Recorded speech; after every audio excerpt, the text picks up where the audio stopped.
Hey everyone, welcome back to the channel. In today's video, I'm going to show you exactly how to use Microsoft Teams for collaboration in 2025. Now, Teams is more than just chat. It is a complete workspace for meetings, file sharing, and teamwork. So without further delay, let's get straight into it. First of all, you need to open Microsoft Teams. Then you need to log in into your account with the help of your Microsoft credentials.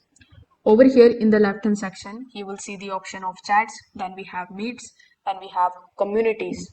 So previously it was Teams, but now you can click on the option of communities here. Then you can select the option of join in order to join the meeting or in order to create your own meeting. You can build a new team for your project, for your department and class, or you can also join them by using the code. Now, inside each team, you will see the channels. You can find them here in the communities section. Now, you can either use the general channel for the announcements and create the topic based channels like I have marketing, design, or finance. So, this keeps conversations organized and avoid any kind of clutter. You can click on the option of this plus icon here. Then you can create your own community, and inside it you can create your own channel.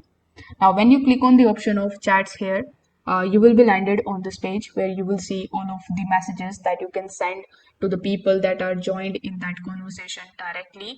For the live discussions, you can also hit the option of meet now button, or you can also schedule a meeting with the help of the calendar tab that is given here in the left hand side.